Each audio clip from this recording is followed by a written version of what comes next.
and welcome back to the channel. If you're new here, my name is Alana, and in today's video, I am taking you on a day in the life in the Dominican Republic. Now, did I expect to find myself here in this tiny beach town in this tip of the peninsula in the Dominican Republic? No. But did I have someone drop me off on a motorcycle yesterday? Yeah. Do I have a plan? No. Am I on a cool beach jungle path to the beach? Yes. So it's going to be a good day.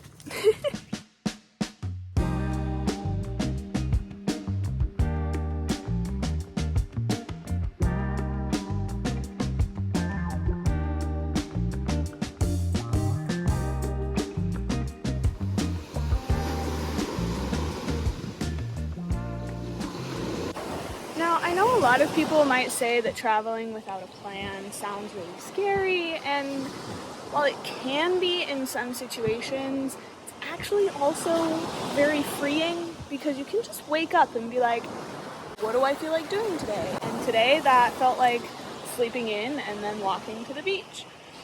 Tomorrow that might feel like just staying in my room and working all day because that's my life. But yeah, just a reminder that it's okay to not have a plan all the time.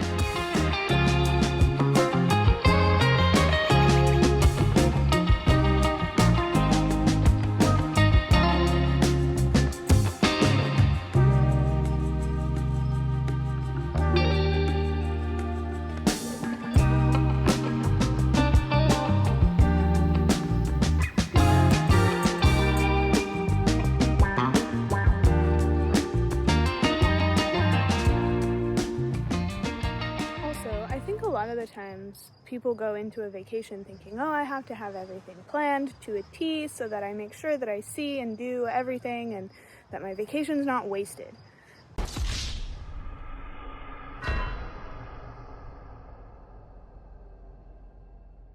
And I don't agree with that. Because I think any time you spend thinking, I should do this, that's time wasted. I think it's more important to tune in and listen, like, okay, what feels right now? What feels right to me in the present moment? And then doing that thing, which is why traveling without a plan makes it easier to do that. Because if you travel with shoulds and travel with expectations, then you're obviously going to get letdowns. And while letdowns are also just lessons in life, I don't advise traveling based off of lessons. I mean, I do it because I love it, but...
I have no idea how happy I am that I found a beach to myself. And yes, I am still wearing clothes because it's not that kind of beach to myself. I did some reading, I did some meditating, and that's because the book is about meditation. If you're interested, it will be linked down in the description below.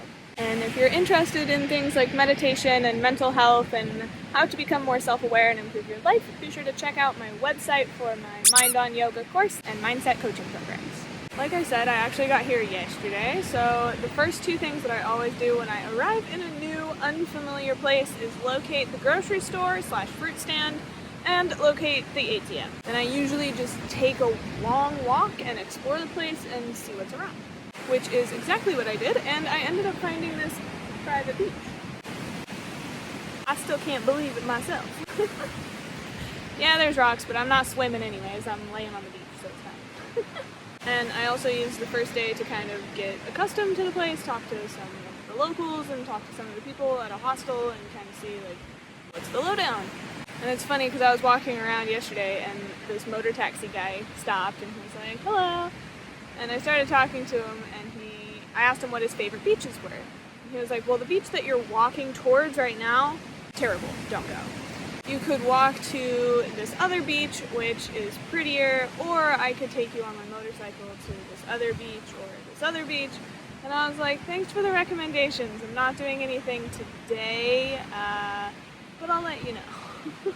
But like those kinds of interactions just kind of help you figure out, well, what do I want to do once I'm here? Because if you plan it all before you actually arrive, then you might arrive and figure out, oh, that is actually a tourist trap and I don't really want to do that, or that's actually not really cool, and this is even better and it's a hidden gem.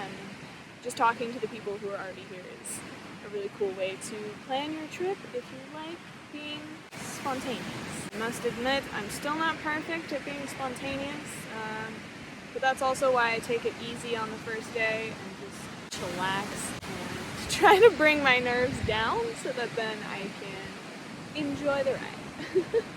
Unfortunately though, I walked for a really long time and I have no idea how long my walk back is, so that's good job.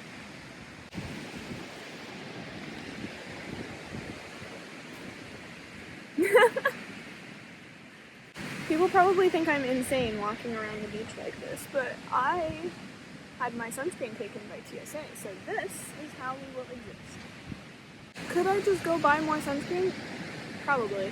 The only sunscreen I do have is this, like, sun balm that I did put on my face. It has a mirror inside of it too.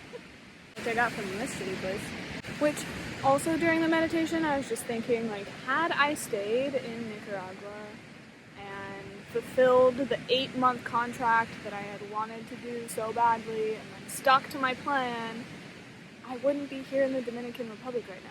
And I wouldn't be learning the lessons that I'm going to be learning while I'm here had I not learned that lesson in Nicaragua. So it's kind of like everything's connected. There's always a reason for something.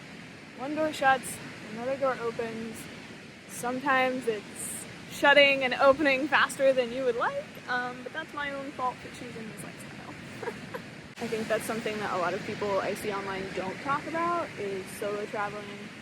And I don't feel lonely, like I'm very comfortable being alone, but it's really hard to make those connections, like deep friendships with people, because you're constantly going in and out, and maybe you meet a new friend and they're only there for 2 days, but you're there for 6 days, and you're like, well, what do I do when you leave, you know? So yes, the travel life is amazing, and I wouldn't trade it for the world, but that is the one downside, is lack of deep, long connections. But it also lets you meet people that you would never meet if you just stayed in your hometown. So, like I said, I wouldn't trade it for the world.